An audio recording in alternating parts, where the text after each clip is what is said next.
Bom, vamos agora para a matéria especial da semana, na locução de Heitor Facini. Observatório do Esporte. Confira a reportagem da semana. Um tema em debate. Popularmente conhecida como MLS, a Major League Soccer vem crescendo a cada ano. Com contratações de peso como Pirlo, Gerrard, Lampard, Villa e Kaká, o campeonato está consolidando como um ótimo negócio no futebol. O mercado americano, sua estrutura e qualidade de vida são principais atrativos. Os jogadores buscam um final de carreira tranquilo, mas com certa visibilidade. Mas isso não é um movimento exclusivamente atual. Desde os anos 70, jogadores famosos foram jogar em futebol americano. Nomes como Beckenbauer, Carlos Alberto Torres e Pelé, passando por Stoichkov, Lothar Matthaus e posteriormente Juninho Pernambucano e Nesta passaram por lá. Fundada em 96 com 10 times, a MLS conta hoje com 17 equipes americanas e 3 canadenses. Ainda assim, o campeonato não atingiu um patamar técnico muito grande. Matheus Rocha Ribeiro, repórter do Extra Time, comenta sobre o número de equipes e o nível da competição. Para os próximos anos é importante isso de levar a liga para cidades, como tem sido feito. Vai ter uma nova franquia em Los Angeles, tem uma franquia nova em Atlanta, outra em Minnesota, que são cidades que gostam bastante, que tem times em divisões menores e que já tem 5, 6 mil pessoas em estádio. Isso jogando numa liga que a qualidade é baixíssima, para a verdade. Talvez a gente não consiga nem comparar com uma Série A2 do Campeonato Paulista. É por aí.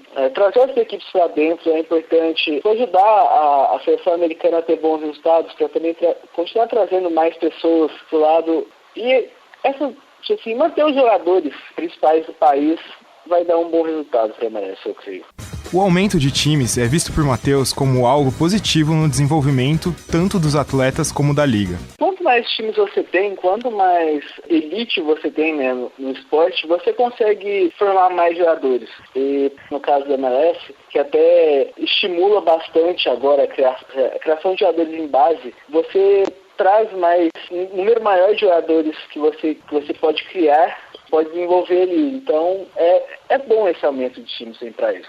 Mesmo com grandes contratações e número ilimitado de jogadores estrangeiros por time, a MLS vem buscando uma valorização dos jogadores locais. Eles têm valorizado muito mais os jogadores americanos também dentro do país. Não ficam o tempo todo buscando jogadores fora e até tentando repatriar os jogadores americanos para aumentar o perfil da MLS em relação às pessoas e também ter eles mais próximos. Desenvolver uma forma meio americana de fazer o futebol também. A Liga criou um teto salarial visando proteger as finanças dos clubes e a competitividade do campeonato. Ele só pode ser quebrado por 3 jogadores em cada equipe, o que permite contratarem estrelas como Kaká. O repórter do Trivela, Felipe Lobo Batista, fala sobre tais regras. O limite de estrangeiros lá é o mesmo em relação a quem vai trabalhar nos Estados Unidos, por exemplo. Você conseguiu visto e tal, mas não tem um limite da liga, como a gente tem no Brasil, por exemplo, de cada time ter 5 estrangeiros.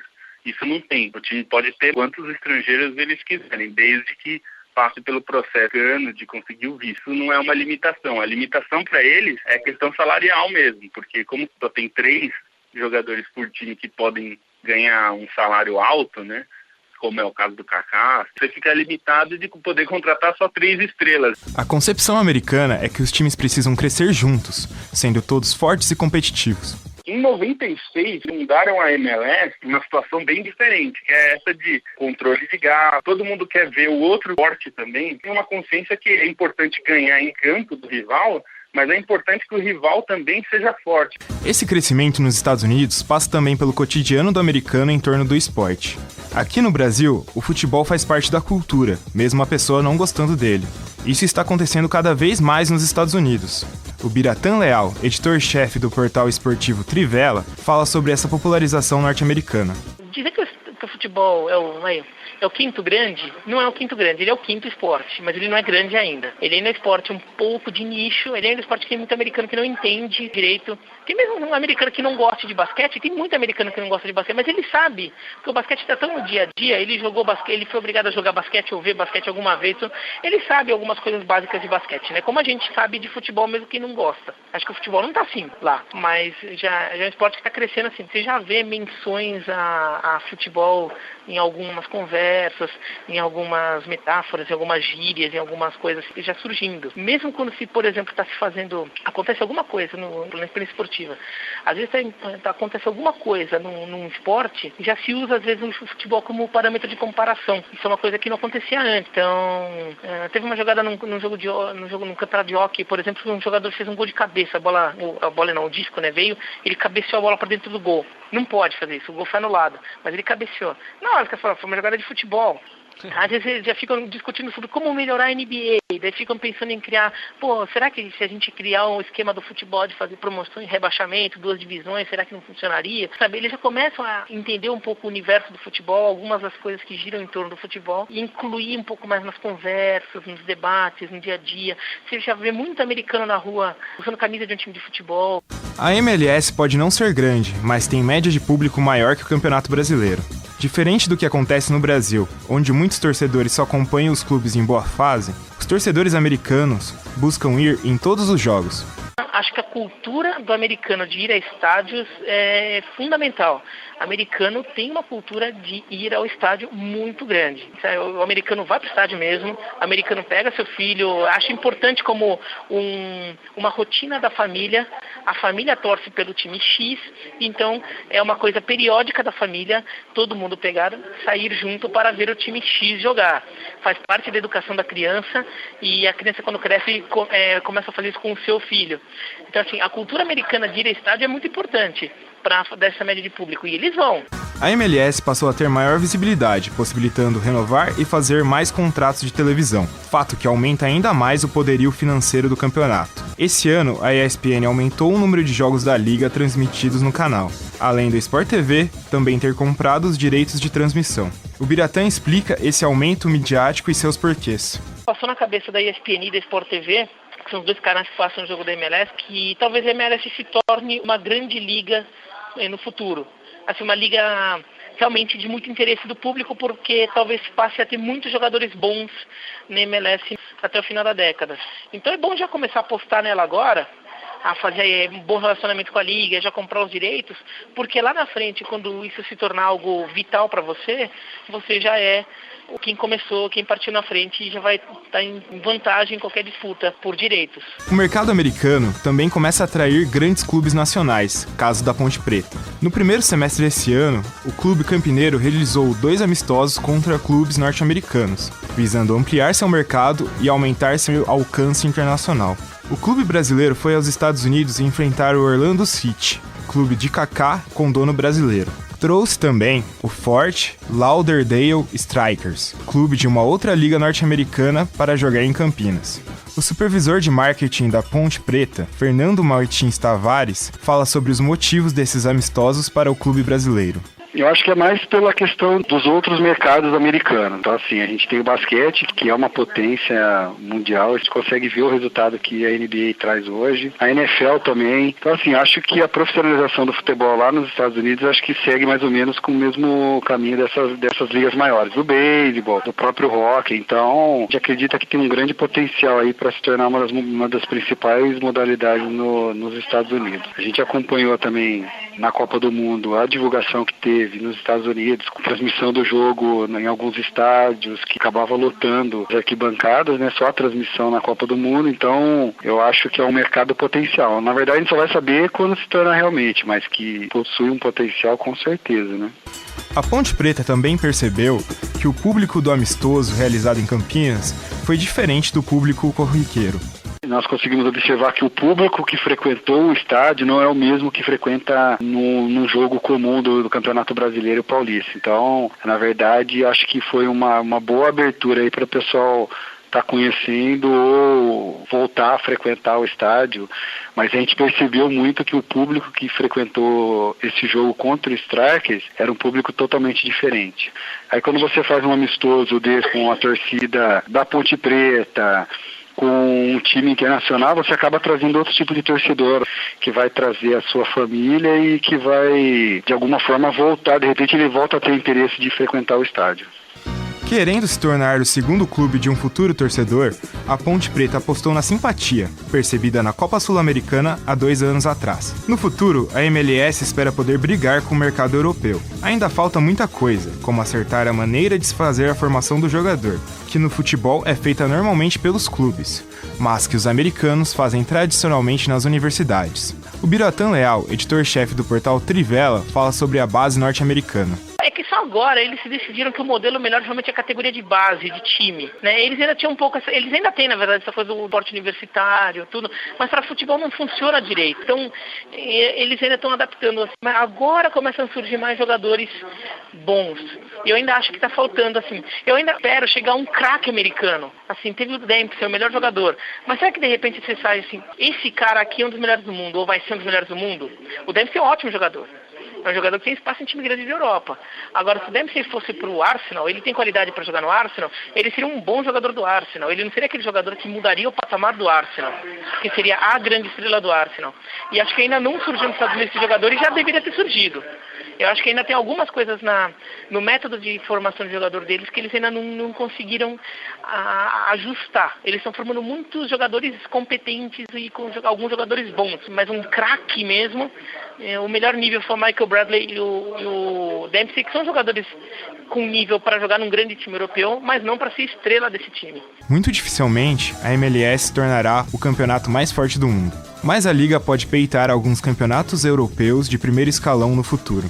Se tudo caminhar bem, ela pode se tornar uma liga com poder de investimento e com poder técnico até dos jogadores, talvez equivalente a uma liga francesa, uma liga portuguesa. É uma liga quase de primeiro escalão da Europa. Eu acho que ela já pode chegar nesse nível.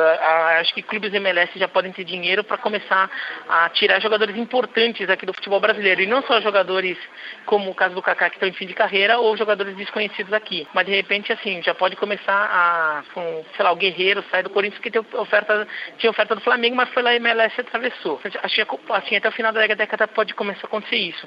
Acho que só não aconteceu ainda porque eles ainda não arranjaram um grande contrato de TV lá, um grande contrato de TV nos Estados Unidos, que injete muito dinheiro na liga. Quando eles conseguirem, vai começar a chegar gente boa lá. E antes da gente começar a debater a respeito da matéria deste sábado, vamos aos tradicionais agradecimentos. Os agradecimentos especiais aos jornalistas Biratã Leal, Matheus Rocha Ribeiro, também Felipe Lobo Batista, além do supervisor de marketing da Ponte Preta, o Fernando Martins Tavares, pela participação neste conteúdo. E hoje temos 2 estreias na mesa, né? O Observatório do Esporte sempre dando oportunidades. Hoje teremos para bater um papo conosco justamente quem gerou esse conteúdo, né? Quem colheu essas sonoras, tanto o Leonardo Del Sante como também a Jéssica Dourado. Primeiro as damas, né? Jéssica, fala um pouquinho de como foi trabalhar em cima desse material, desse conteúdo e também aí a respeito do crescimento da MLS. Um abraço para você. Abraço. E em relação à produção, para mim foi tudo muito novo, que eu não tinha experiência no rádio e também com a ajuda dos outros repórteres também foi mais fácil. Em relação à MLS, na entrevista que eu fiz com o Felipe, ele falou sobre que o país não tem a cultura de praticar futebol, soccer. Mas, na verdade, os homens não têm essa cultura, porque eu acho que é importante lembrar que quem pratica o futebol são mais as mulheres, tanto que elas acabaram de ser campeãs mundiais e toda vez quando se trata de futebol feminino, Estados Unidos está sempre no topo. Também debutando conosco hoje aqui o Leonardo Del Sante, vai falar um pouquinho também dessa experiência. Primeira matéria também que você está trabalhando em cima, né, Leonardo? Um abraço para você. Sim, primeira matéria no Observatório, inclusive um prazer. É um programa que eu prometo estar há muito tempo para os meninos de antes. E agora entrei no projeto e vamos embora, né? Posso fazer um comentário sobre o Leonardo? Por favor. Foi meu aluno no semestre passado e ele é ribeirão pretano, ele torce pro Botafogo de Ribeirão Preto. Orgulho de Ribeirão. Botafogo. Isso é preciso deixar claro. E ele liderava um grupo na sala de aula do curso de jornalismo que se auto-intitulava a Seleção de 70. Só tinha craque. Pois é. Vamos ver, né? Tanto que subiram de divisão, né? Tiveram acesso. A seleção de 70 tricampeã, né? E enquanto uns aparecem por aqui com a camisa do 15 de Jaú, ele vem com o manto da seleção italiana, né? E a Jéssica, que também debutou hoje, é minha aluna atual no curso de jornalismo, então estamos aqui muito bem rodeados. Sejam todos bem-vindos. Empresário de uma agência de notícias, brevemente. Lançando novos repórteres. Mas então, Leonardo, gostou dessa primeira experiência, esse primeiro contato? Fala um pouquinho da MLS também, né? Sim, é uma experiência muito boa poder ligar para as pessoas, principalmente pessoas que entendem do assunto, que é um assunto que você discute sempre, assim, não tanto MLS, mas a gente sempre para nessa conversa, muitas vezes, não só em casa, mas em outros lugares. E muito prazer mesmo de fazer isso. Essa matéria foi uma matéria um pouquinho complicada, a gente teve certos problemas, principalmente porque a gente queria achar um ex-jogador que passou por lá para poder comentar sobre o assunto, mas nada de muito grave. É interessante também notar que, uma fala do Ubiratã inclusive, que o esporte lá é considerado agora o quinto grande, só que ele diz que não é um quinto grande, porque é um esporte de nicho lá. Não é um esporte que está inteirado no cotidiano do americano. Ou seja, o americano, ele até vê futebol, só que ele não tem culturalmente esse costume. Então, assim, diferente de como é no Brasil, muito complicado de pegar os jeitos, regras, esse tipo de coisa. Mas nota-se um crescimento. Não é um público assíduo. Sim, ainda. não é um público assíduo. E nota-se um crescimento que você vê pessoas, americanos mesmo, na rua, com camisas de clubes, começando a falar mais do assunto, entendem mais os jogadores. Tá pegando gosto agora, na verdade. Eu tenho uma dúvida que eu queria perguntar para a Jéssica. Então, pelo que você falou, Jéssica, nos Estados Unidos são as mulheres que explicam para os homens o que é um impedimento? Eu imagino que seja, porque é mais as mulheres que têm a cultura de jogar, porque lá é mais considerado o esporte de mulher mesmo. Na educação física, assim, as meninas vão jogar futebol, o soccer, e os meninos vão pro futebol americano, vão pro basquete, pro beisebol. São muitos os esportes de lá. Mas é pena que o Carlos Napolitano não está aqui presente hoje, curtindo as suas férias, porque ele jogou soccer nos Estados Unidos quando foi estudar lá o seu college. Mas a questão, como a Jéssica diz, o futebol, o soccer, o nosso soccer é tido como uma atividade que não gera muitas lesões, que tem pouco contato, é pouco violento. Sim. Então não são só as mulheres que praticam muito o soccer, as crianças também. Eles não conhecem os zagueiros paraguaios. Nem alguns brasileiros. Mas é uma modalidade muito praticada por crianças, adolescentes e crianças no ensino convencional, básico. E por mulheres. Por quê? Porque os homens, né, que em tese estariam dotados para as práticas mais violentas, vão justamente para o esporte de mais contato, tanto o futebol americano como o basquete.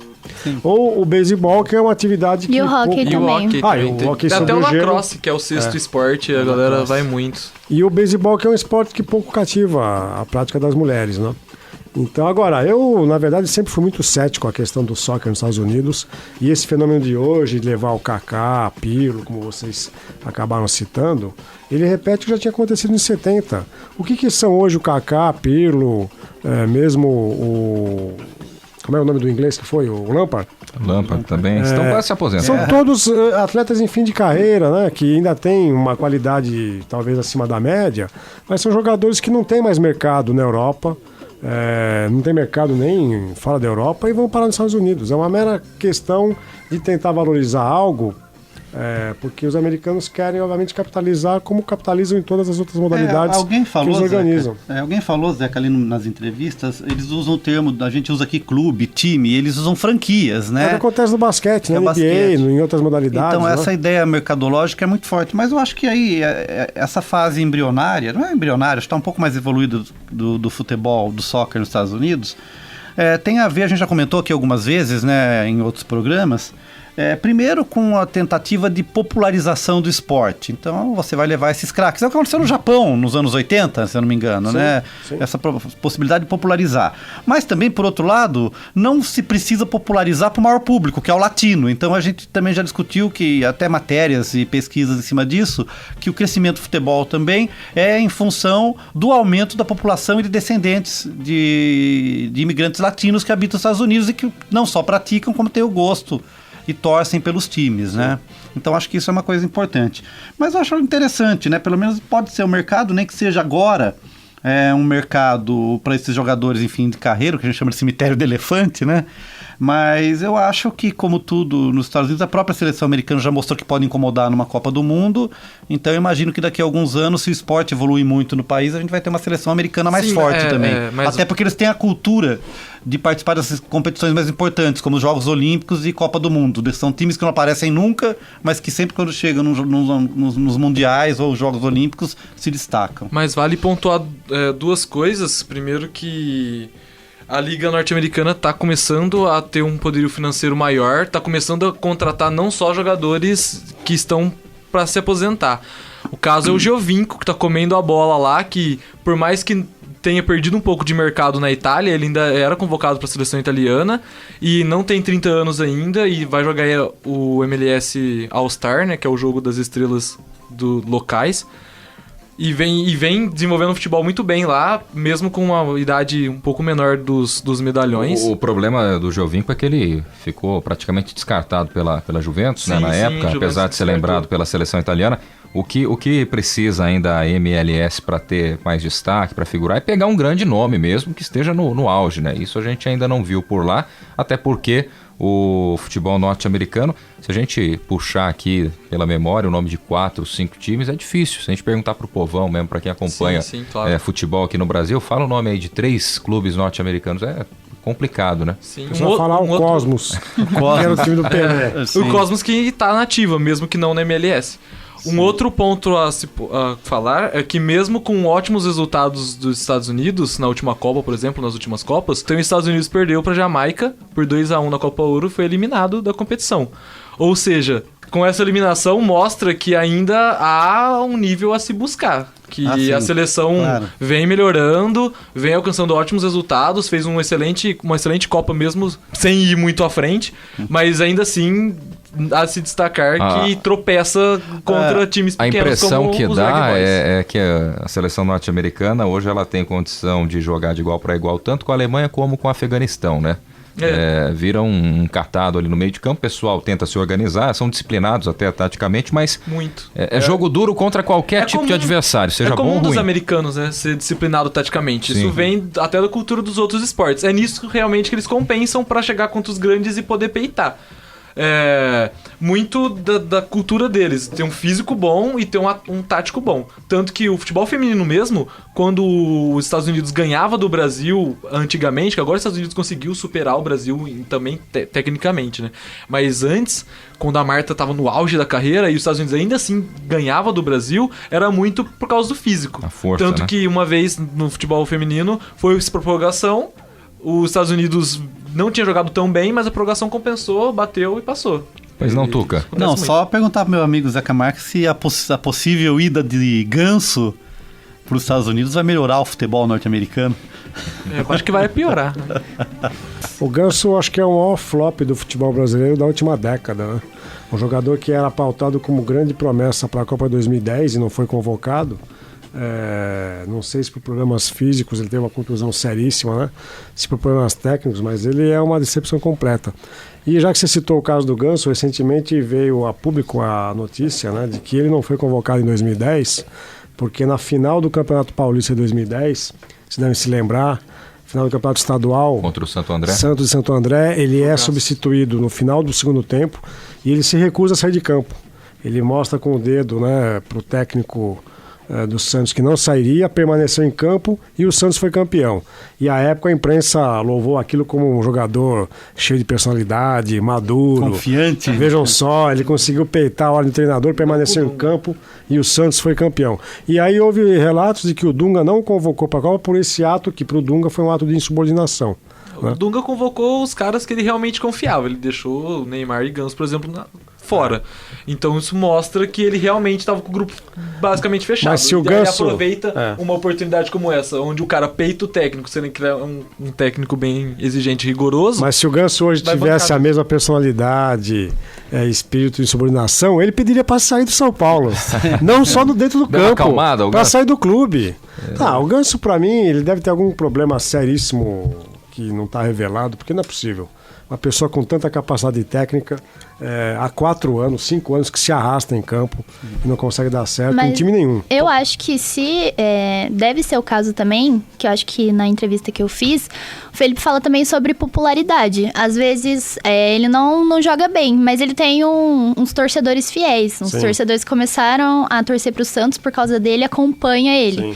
Aí no caso ele vai pra lá, ele está jogando na MLS, aí começa a ser transmitido do Brasil e algumas pessoas começam a assistir por causa dele. Eu acho que ele deve entrar mais por causa de destaque, por causa de publicidade, não que o time acredite que ele vai fazer uma diferença. Será que talvez uma dobradinha Kaká-Ganso deu uma revivada na vida do Ganso? O problema do Ganso é que o Ganso sequer é um nome internacional. Ele nunca permaneceu na seleção brasileira, não disputou Mundial, não disputou Copa das Confederações. E a dobradinha Kaká-Ganso que ocorreu tempos atrás no São Paulo deu certo pro Kaká. Que o articulador de toda essa transferência é o Kaká, que vai conseguir um jeito do São Paulo pagar a dívida que tem com o time, levando o Ganso pra lá. Resolve 2 problemas, o da dívida e o de Kaká.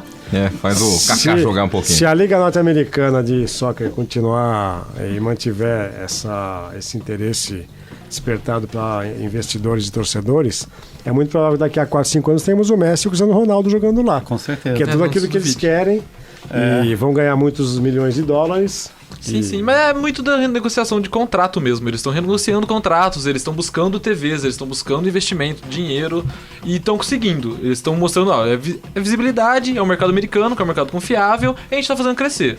Aposta, sim ou não. E agora, apesar do crescimento, só pra gente finalizar esse assunto, né? Se o Ganso não conseguir jogar bola no futebol norte-americano... Não joga em lugar nenhum. Vai pra Portuguesa Santista, vai colorir o Jardim Secreto, vai fazer outra coisa da vida, né? Fazer o torneio da cidade de Santos com o Jabaquara e o Portuguesa Santista. Respeito, né? A gente o Thiago Pavini tá dizendo lá que não quer o Ganso no 15 de Jaú, hein?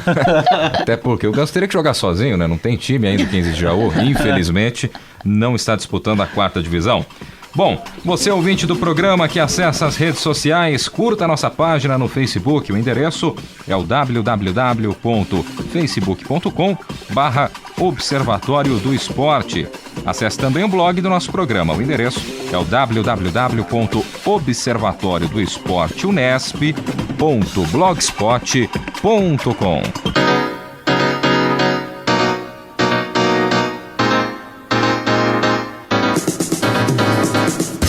E o Observatório do Esporte deste sábado vai ficando por aqui. Teve a apresentação de Guilherme Dias, com locução também de Heitor Facini, comentários de Tuca Américo e Zeca Marques, equipe de reportagem com Leonardo Del Sante, Jéssica Dourado, Lucas Rueles, Heitor Facini e Thiago Pavini.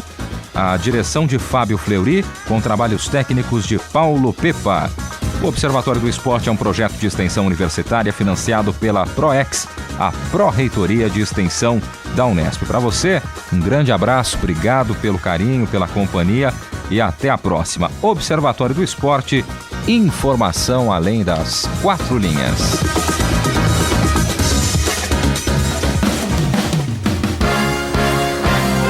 A Unesp FM apresentou Observatório do Esporte, o programa que dá bola a todas as modalidades esportivas.